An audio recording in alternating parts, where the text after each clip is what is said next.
Hi everyone. We are live today with TJ Marr to talk about the hidden cause of procrastination. I'm going to bring TJ on. TJ, do you want to request to come in or hold on?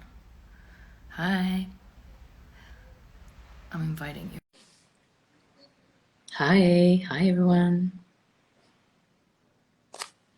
Hello. Evita, Hi. how's it going? Good. How did I do pronouncing your last name? You did perfectly. I'm Oh, wondering what's better, this or this? That's a little better, a little bit more light, right? it's fine. I think it's fine. Either way, it Hmm, looks good. The image looks I'm very good. good. How are Cool. you? How have you been? I'm good. I'm excited to talk because I feel like we've had some conversations over like what months, and we've been trying to get this going, and we finally did. So I'm excited. Yeah, I think I have to take the blame for that. I've been a little bit all over the place with organizing things, and so I'm not so organized with the whole Google Calendar. So I didn't work it out as Yeah, well. I'm excited. We finally found the time for this. So let's just begin by telling people a little bit more around who you are and what it is that you do. First of all, around this procrastination, how you want to kind of begin to explain a little bit of that. sure. Yeah. So I actually originally wasn't focused on perfectionism, but I just saw it come up in my life and with my clients a lot. And so I just like decided I was like, I'm gonna really hone in this because I saw that it was so prevalent in like myself, my clients. So the way that I pretty much work with people is we try to understand some of the like general psychological like mechanisms and themes that are underlying the things that they equate to just my personality, like, oh, this is about me, right? And Mhm. things that they think are wrong with them, potentially, and they don't know what it really means or why it's there. And what I usually do is help them to, with questions, not with explanations, to explore what they're feeling and getting in touch with their body, and bringing more trust back to who they are. Mm. And just by exploring parts of themselves that they haven't explored, or don't know how to explore, and seeing those blind spots. And Mm. that's more of a general thing. But how I focus on perfectionism specifically is just all the ways that it's shown up in me and my clients, and bringing that to light and pointing out that it's something that is we can discuss and name, and talk deeper about. Yeah, I like that. Actually, all my life, I didn't think I was a perfectionist because I didn't think I did anything perfectly. So I had this thought that I can't be a perfectionist because I do nothing in perfection. Everything is just, and actually, this year, I've been working on a course for the entire year. I mean, I started setting up the website. I did all the modules on 14th of December 2021, so a year ago. And I'm Um, paying the subscription, and I'm still not happy with what I'm seeing.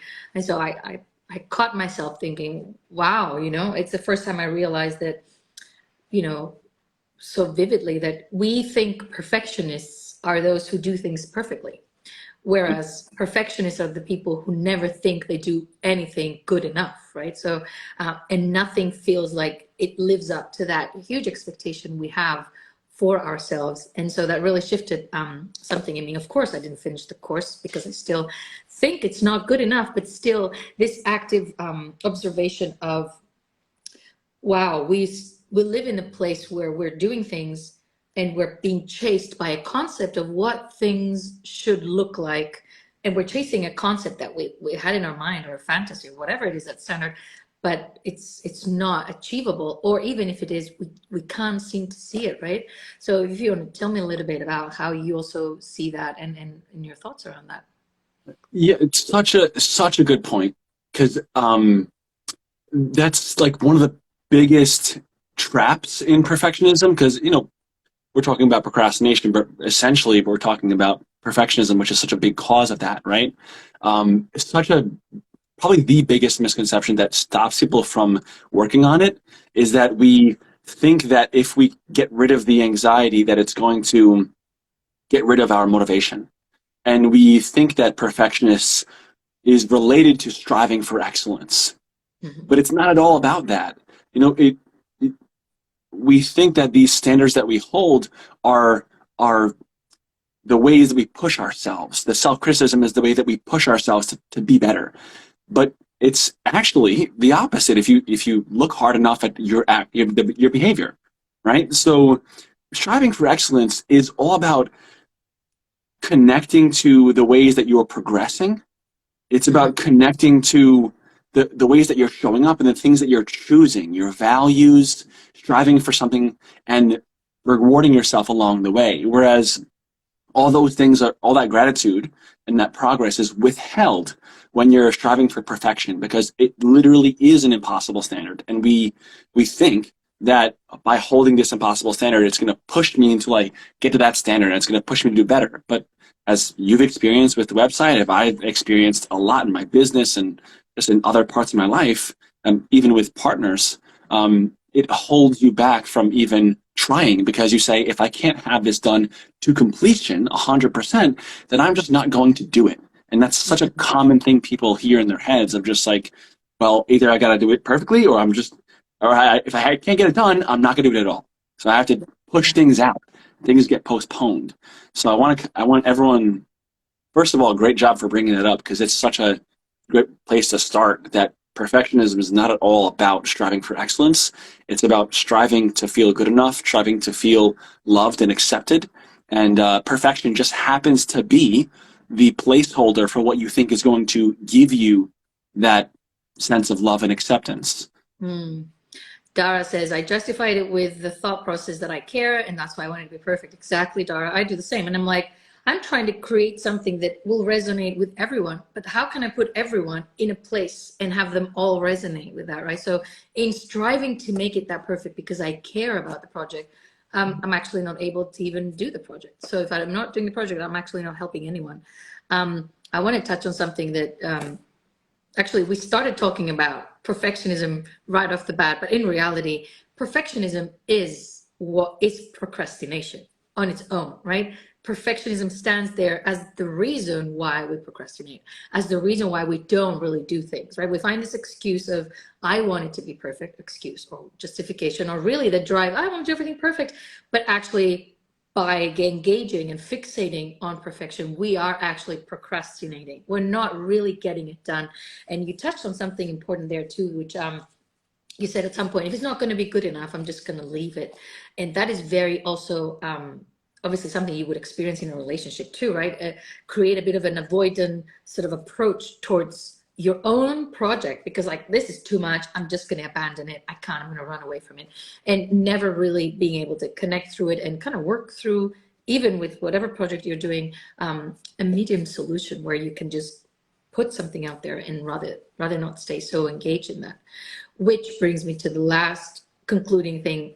This is most often than not coming out of when you were raised by people who were highly critical of you, right? Of never being happy with you. I'm not sure about your past, but that's definitely my past. So that nothing is ever good enough, right? So you give something in the world, or you're even sort of kind of happy with it, you're like, it's fine, but you expect a backlash, you expect criticism, you expect people to be disappointed in you. And that's something we learn very early on, right? We're not encouraged when we are failing, we're not really encouraged when we're not doing so well, we're not encouraged for the effort, we're only encouraged for the perfect result, which then we self-identify with, right? We're like, I'm good enough if I'm being praised for what I did. And outside of that, I'm not good enough. So it's not like, oh, I did a good effort, or my intentions were good, right? Or I had a good idea going, but somewhere along the line, no, no, no. It's either I messed it up or I did great. No middle ground here. So I'm either a failure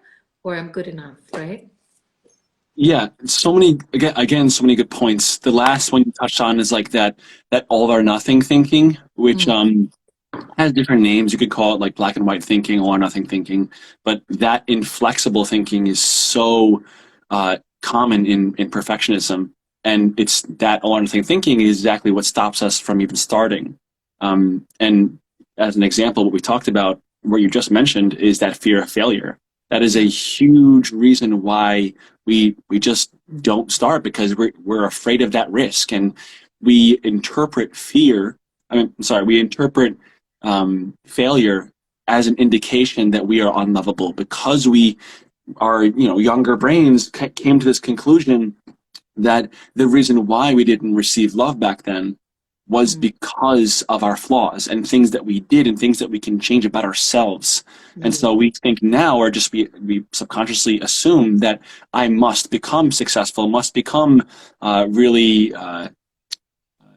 praiseworthy and noteworthy in order to receive that love, to secure that, right? And so the risk of failure is the risk of total abandonment and loss. That's Yeah. that either or again. And so Yeah. we don't even want to take it on, so we play small. Mm. And so we also chase the reassurance, right? That are we doing good? I mean, if we put it back into, I'm sorry, my dog keeps wanting to play fetch. So you may see some toys being thrown around. He keeps bringing them to me.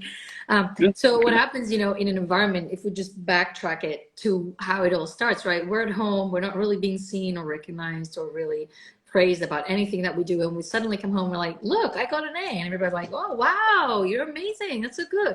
We come back home with another A. You're amazing. La, la, la, la. And then we're like, oh, look at that. If I am a good student, or if I'm playing good sports, or whatever it is that I stood up by doing, gave me some attention, some positive attention, I'm going to be like, I need to be doing that more often.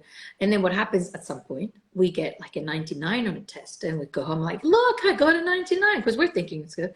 And they're like, where's the 1%? And I hear that a lot from a lot of people, right? Where's the rest? And then we're hit with that reality of the black and white. It starts there. Like, it's either I did the best or I'm shamed for not doing enough, right? And so we're programmed thinking the world expects from us this level of perfection in order to love us. When we say the world, back then is our dad or mom or whoever it is, that person that does it for us. And then we come into the world and we think the same.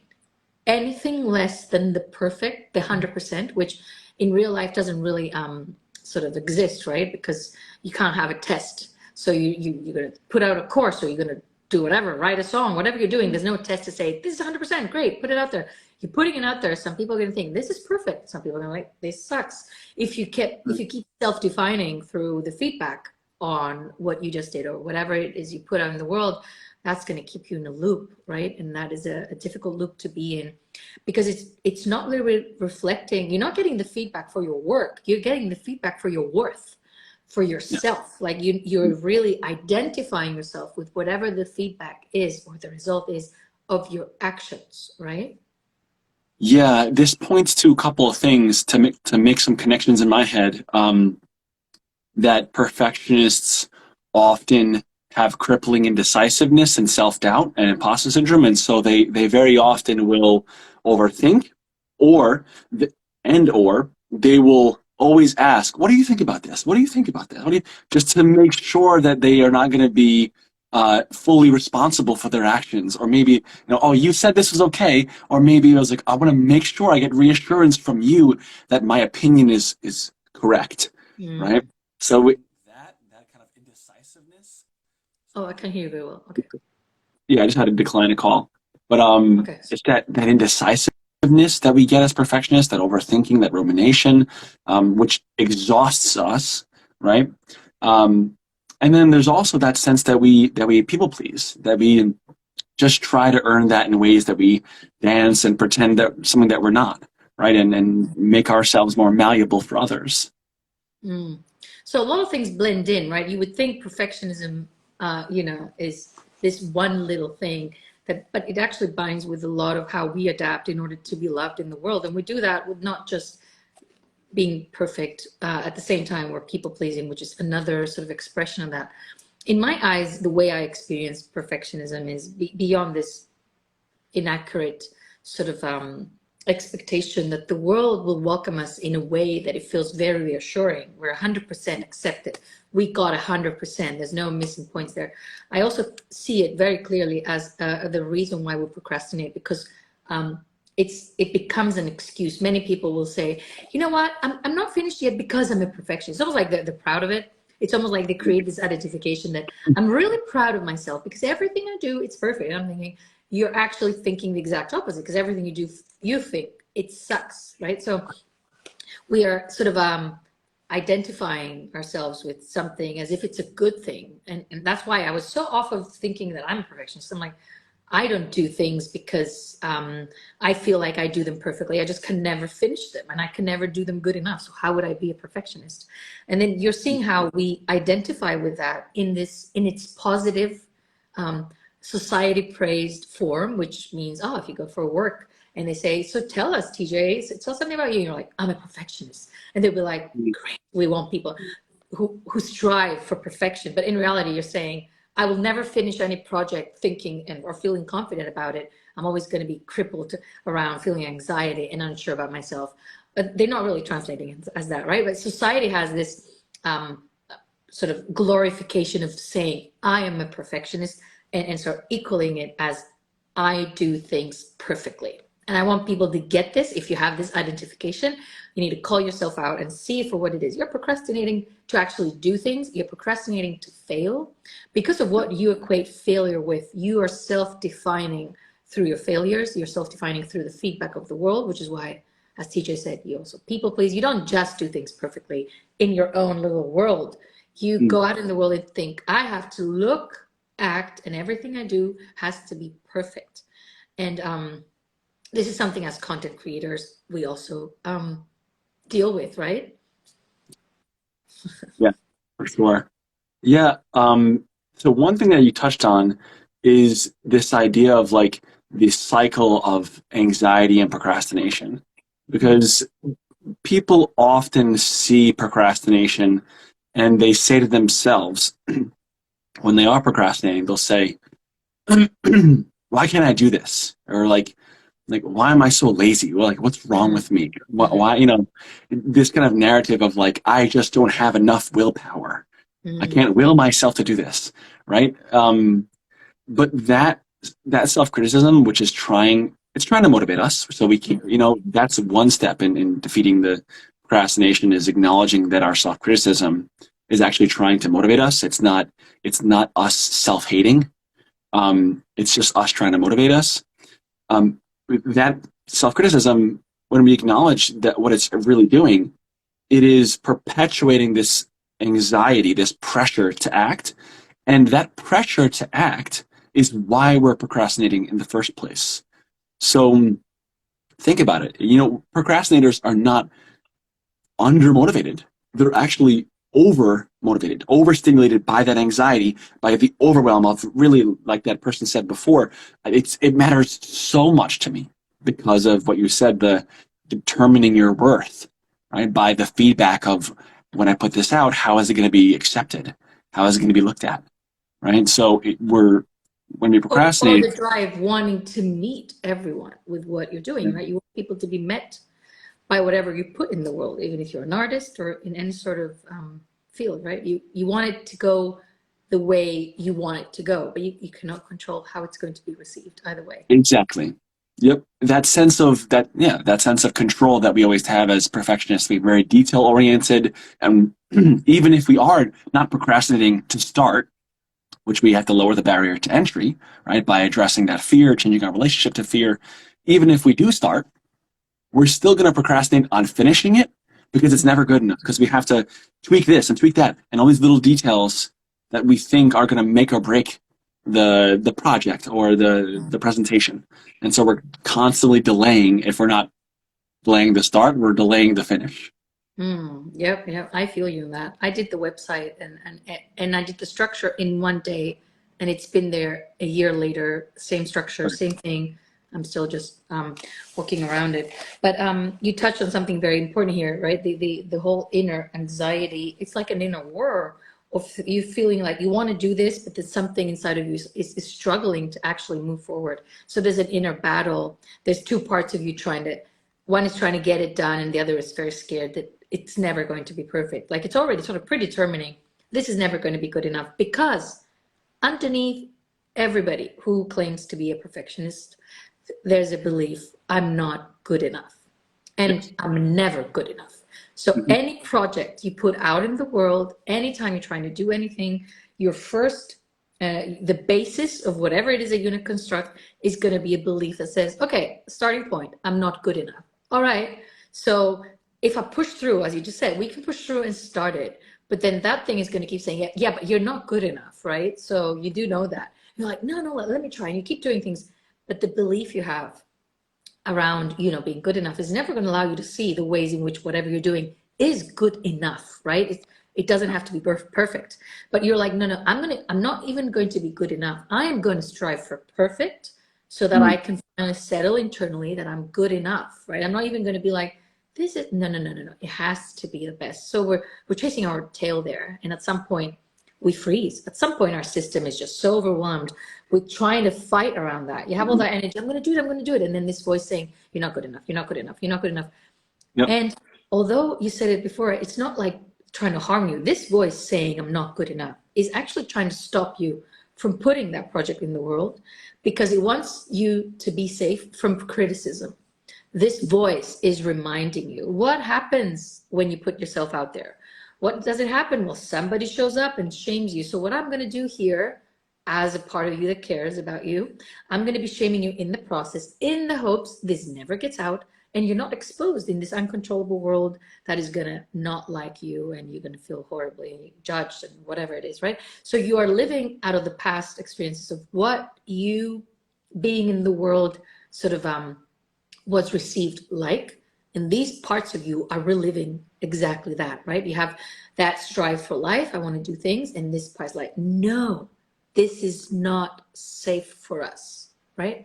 So how Right. do we begin to kind of work around that, TJ? I don't want to jump to that yet because there's Okay. one thing that It's just, you I'm trying to be mindful. Okay, I'm good. I'm just trying to be mindful because I know you have to be, yeah. right. I'm looking at time. Yeah, yeah. Tell I, me that one thing and then we'll jump to the how we address it.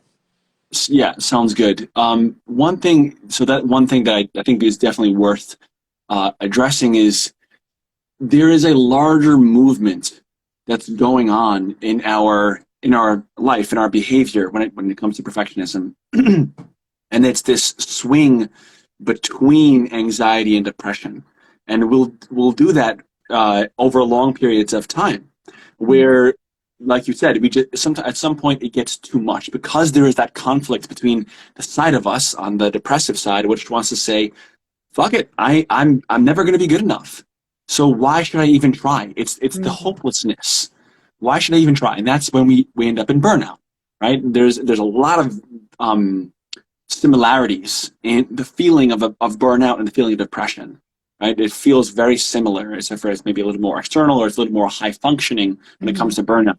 But it feels in the sense of hopelessness and stuckness like depression. And on the other side, it's that other swing where we say, okay, I've rested a little bit, or maybe, but I can't because I have to earn to be good enough. And then it pushes us back into that self-critical mode to make us anxious, to motivate us with that fear, motivate us with fear motivation, right? mhm. To act. And then so there's this, like you said, that constant conflict between these two sides, which say, I'm never going to be good enough. So fuck it. Why am I doing this? Yeah. Versus the other side, which is trying to push us and motivate us to go more and more and more. Eventually we'll reach that place where we're going to be lovable because we earned that A and we felt good that time. And so it's like an addiction to that feeling of, oh wow, I've learned something. So Mm. it's that swing.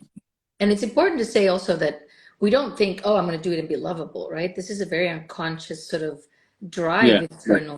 We think I want to do it because I need it to be perfect. That's it. I only have to do Mm-hmm. perfect things. I have to do perfect. I'm a perfectionist. I'm whatever. We have different excuses why we're doing it, but becoming honest and finding out the deep drives around what we're doing is going to be a place for us to start thinking differently around what drives us to do things and how that gets in the way of us actually doing those things, right? And I want to say, people, I say that almost to every life, we're here teaching this stuff. We are the first to suffer from this stuff. If you are thinking that we are here because we somehow, I mean, I shared my personal thing too, and it's just one of the many, but it's important that we keep having conversations around these things to remind each other anytime we have the opportunity that we're all trying to some extent, chase our worth through the ways that we were taught to chase worth when we were growing up. It's hard to completely stop doing that. So even if somebody, as we will be talking about the ways in which we can recover from perfectionism, but even if somebody employs this stuff and we become more conscious around the things that drive us and stuff, we will always have that little thing internally that says, oh, I need things to be perfect. The difference lays in being able to be like, oh, I'm noticing I'm doing that again, instead of getting caught up with the perfect story and never actually finishing. Because that, the funny thing, the tragic thing is that when we get in the loop of perfectionism, because we want to feel good enough, since we never really finish, or whatever we do is never good enough, we always end up feeling not good enough. So we're stuck in the feeling we're trying to avoid feeling, basically. So Yeah, we're producing it. no matter what we do, if we're being driven by that need unconsciously, we end up constantly feeling that way. So whatever we put out in the world, people are like, well, that was great. And you're like, I don't really feel that. And you think people are lying, you never even trust it. So just to tell everybody, this is absolutely normal. And especially in a society that has a love, not only for perfectionistic people, but for people who look perfect, act Yeah, perfect, yeah. whatever perfect. Like, and you look at Instagram and just scroll through and you'll see that so many people portraying perfect lives, perfect bodies, perfect this, perfect relationships, and you're like, this is beautiful. It's all curated. It's untrue. Like perfection does not exist as a concept, except if you're talking about my dog. Then Then straight A's across the arguable, board. arguable that we can reach the concept of perfection. But what I mean is, like, it doesn't exist. So this, as far as I'm concerned, should be the starting point of all of us. Perfection does not exist. Yes, and the thing is, it's a great segue into how we're gonna, overcome perfectionism and procrastination. Let's hear it. Beautifully done. So, almost perfectly done.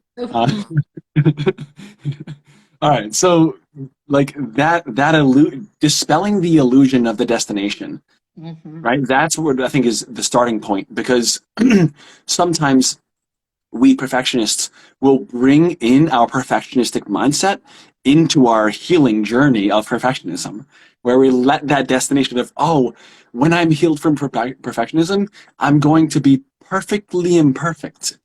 Or or I'm gonna always be compassionate and always be vulnerable and always be the opposite of what I was.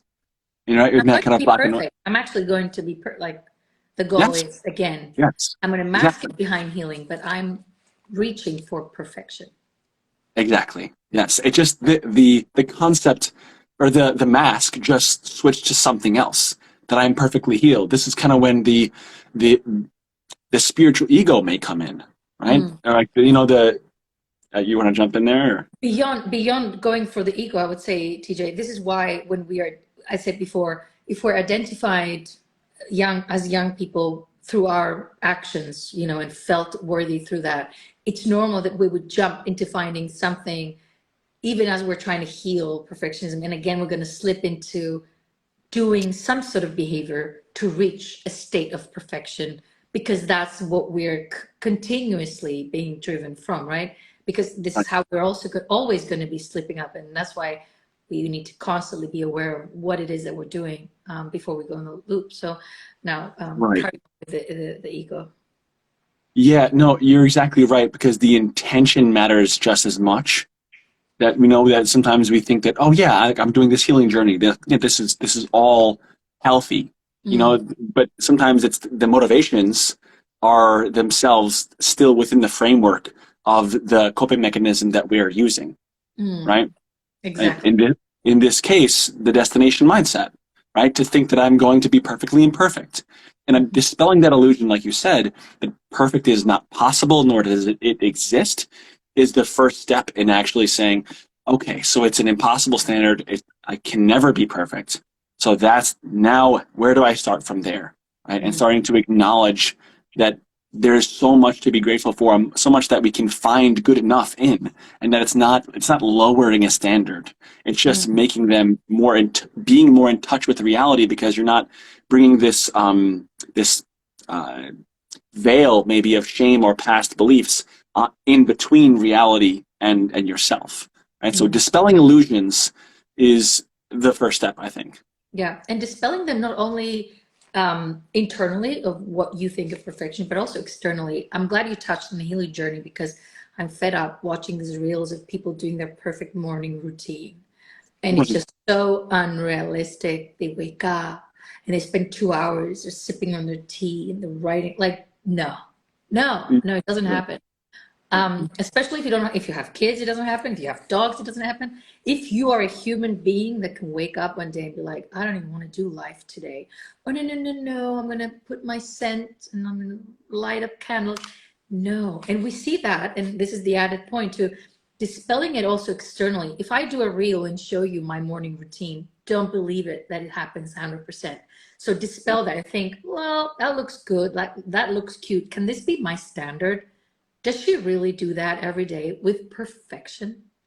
Is it even possible to do that? Because if I'm driven by that, it means I'm not really in touch with myself. If I wake up every day with the capacity to do a perfectly perfect routine, I am not on a healing journey. I'm acting some sort of thing, right? But if it's messier, right? I do wake up and I'm like, oh, I'm just going to write 2 phrases and then I'm just going to throw the notepad and I'm going to come back to the mat later. Or, this is the human nature. Or today, oh, I'm just feeling hangover or whatever it is that's happening to us. There's no perfection. And if you see perfection somewhere, dispel it internally and be like, yeah, this is somebody making a nice video. How my day goes, it's not real. They don't wake up in clean houses with everything put in place, looking perfect, feeling amazing every day. And that is something that we have to kind of like start be very mindful of. Yes, Melissa, this will be uploaded. So dispelling it internally of what perfectionism is, and then externally when we see these perceived perfect people, to dispel it and be like, okay, I understand this is a content that I'm looking at, and it's not somebody's day to day. It's not real. It's curated. Right. Right. And this opens up a conversation around um, digging into saying, okay, now I'm noticing that, if we're talking about in this situation of looking at reels, that, oh, my perfectionism shows up for me in the case of social perfectionism, in the case of comparison. Mm, And whether or not it is that, or maybe it is a comparison to who you thought you would be by this age, mm, if it's more of an internal thing, or if it's with your parents, or whatever it might be, to start to get familiar with the ways it shows up for you. In perfectionism, as we've displayed throughout this entire conversation, has many different heads and many different ways of showing up. So mm, getting familiar with, first of all, the times and the themes and the patterns of when does my sense of perfectionism, meaning the sense of shame, the sense of this isn't good enough, or why should I even start, all the way the common phrases you say, right? The mm, ways it shows up in your language, in your head, and then to kind of connect that with what feelings do I have, what emotions do come up that are attached to those phrases, and start to kind of build a mental model of, oh, this is kind of the thoughts that I have and some of the emotions that come with it, and maybe start to explore either on your own or with someone like me or you, to explore what are the deeper meanings, what are the implications of the things I'm saying, and what are the personal meanings and stories that are attached to those feelings. Oh, I felt this way in that time too. So maybe that's a fossil of mm. this previous feeling that I kept with me all these years. And I'm carrying Yeah, this backpack full of fossils and bricks, right, that I need to put down. yeah. So starting with the here and now, right? I think this is an important concept, to not just get caught up in concepts Mm. of perfectionism, but to really get in touch with, in the here and now, these are the thoughts, emotions, and behaviors that I see and that are happening in a pattern, on a loop, and to So a get in question touch. would be a question to ask ourselves for those watching and make some note is, where does my perfectionism manifest, right? Where am I Yes. sensing that I have this attitude towards, oh, this has to be perfect. Where am I noticing it? Right? That's like a good starting point. Yeah, it could be in your work. It could be in how you talk to others. It could be how good of a partner you are. It could be how you look when you go outside. I like how you mentioned how you talk to others, because that's also like a thing. People who are socially uncomfortable, right? And they go home and they're saying, "What did I say? Why did I say that?" And we would think, "Oh, they're just insecure or they don't have social skills." It could be they're holding themselves up to standards that are unrealistic, to be sort of always filtered and saying the right thing, and being perfect around what they say, and everybody receiving them in a perfect manner. And if in case somebody feels bad, it's their responsibility. So it's all kind of, as you said before, it has a lot of heads. It can be expressed in so many places, that we have to be aware of. For each one of us, they're going to be different, right? So somebody can say, I'm a perfectionist, and say it in those words. And somebody can just say, whenever I go to a social meeting, I then feel horrible about myself and constantly check in with, what did I say? Why did I say this way? So I'm expecting myself, again, in a way, to be perfect. But I'm not using the words perfect. I'm not saying I want to be perfect. Just like I said, Right. I never thought I was a perfectionist. I actually thought I can never get anything done. This was my understanding. So uncovering where it shows up is important, and it's not always going to be as clear cut as I want things to be perfect. Is which situations make me stressful? Where do I procrastinate? What are the Yeah. things I can't really seem to be doing over and over again? Is it social stuff? I can't get myself to get out of the house, or is it some work, or is it in relationships? And maybe here we can bring an example of how would perfectionism, just a minute of how would perfectionism show up in a relationship? Uh, I think one of the ways it shows up is in um, overthinking and searching for flaws in the person, Hmm. and making up stories in your head that may, oh well, yeah, because of this reason or because of that reason, yeah, they're probably not the one. They're probably not the one. Mm-hmm. And this illusion of the one, Mm-hmm. right? Right. That's a very very perfectionistic concept, right? The perfect one for me, my soulmate, right? My twin flame, whatever we're gonna call it. Um, Thinking of this and saying that anything less than that is not my fit. And if we fight it all, and if she triggers me or if he triggers me, and then they're not the one. And Mm-hmm. then kind of distancing yourself, protecting yourself from love, and therefore for being disappointed or for letting them down as well. Mm. So in this, we would add, like, this is shown. We have perfectionism coming in the form of indecisiveness, not able to commit, and then Yes. also, Yes. if I don't feel good enough, that's my starting point. I don't feel good enough, and I have a partner who has flaws, and then by approximation and by relationship, I'm thinking I'm flawed too, and if I want to think or believe or find some proof of perfection, I have to have a partner next to me that is absolutely perfect. And if they're showing any flaws, these are going to reflect me. So every time they're showing a flaw, Mhm. oh, they're holding a mirror that says I'm not perfect. So, oh, they're not good enough. They're not good enough for me.